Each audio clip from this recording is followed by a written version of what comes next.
मोहतरम जनाब हाफिज कलीमुल्लाह फलपोटो साहब जन की अवांजे सामो नातिया कलाम पेश करें।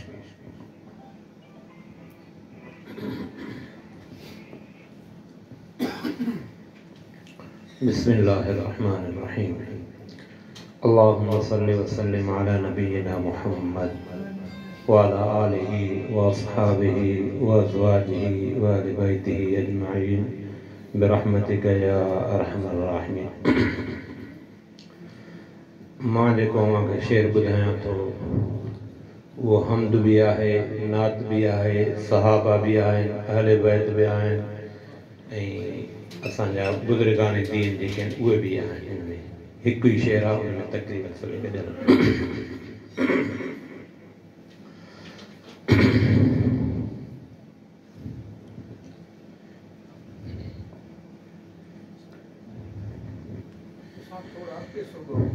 कयूं रब जी इबादत था तॾहिं सुख सां गुज़ारियूं था।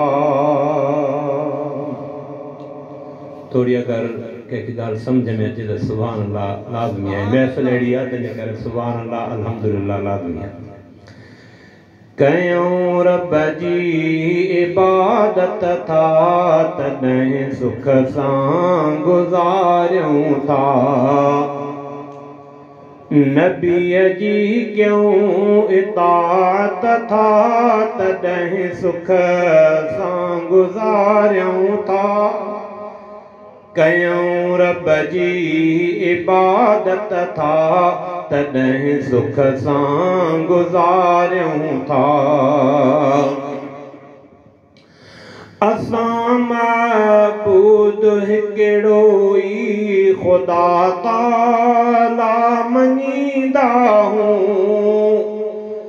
असां ख़ालिक हक़ीक़ी असां न गैरनि खे गॾींदा हूं। ॾींहं अहिड़ी शहादत था तॾहिं सुख सां गुज़ारियूं था।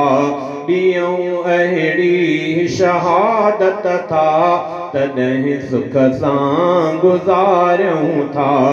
नबीअ जी कयूं इताअत था तॾहिं सुख सां गुज़ारियूं था। कयूं रब जी इबादत था तॾहिं सुख सां गुज़ारियूं था। मोहम्मद मुस्तफ़ा साईं नबी आख़िर ज़मां आहे। मोहम्मद मुस्तफ़ा साईं नबी आख़िर ज़मां आहे। हुक्म क़ुरआन में रब जो इहो बिल्कुलु अयां आहे। रखूं ख़ातम सां चाहत था तॾहिं सुख सां गुज़ारियूं था। रखूं ख़ातम सां चाहत था तॾहिं सुख सां गुज़ारियूं था। नबीअ जी कयूं इताअत था तॾहिं सुख सां गुज़ारियूं था। कयूं रब जी इबादत था तॾहिं सुख सां गुज़ारियूं था। सभई असहाब रहबर ऐं असांजा रहनुमा आहिनि। सभई असहाब रहबर ऐं असांजा रहनुमा आहिनि। उहे क़ुरआन जा रावी उहे पेशवा आहिनि। मञूं तिन जी सदाकत था तॾहिं सुख सां गुज़ारियूं था। मञूं तिन जी सदाकत था तॾहिं सुख सां गुज़ारियूं था। नबीअ जी कयूं इताअत था तॾहिं सुख सां गुज़ारियूं था। कयूं रब जी इबादत था तॾहिं सुख सां गुज़ारियूं था।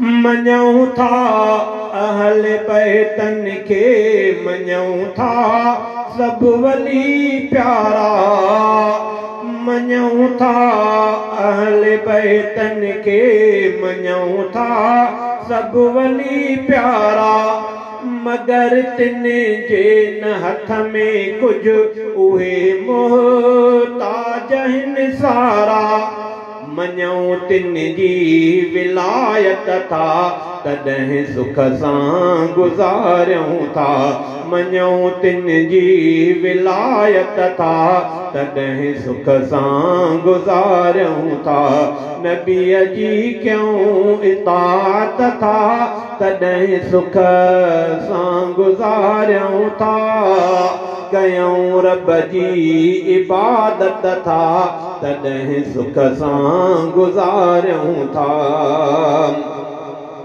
ज़ुबैर अहमद जमाली पाक रब जी हीअ इनायत आ ज़ुबैर अहमद जमाली पाक रब जी हीअ इनायत आ मिलियो क़ुर्आन ऐं कलमो ॾिनी मालिक हिदायत आ मञूं हर हरफ आयत था तॾहिं सुख सां गुज़ारियूं था मञूं हर हरफ आयत था तॾहिं सुख सां गुज़ारियूं था नबीअ जी कयूं इताअत था तॾहिं सुख सां गुज़ारियूं था कयूं रब जी इबादत था तॾहिं सुख सां गुज़ारियूं था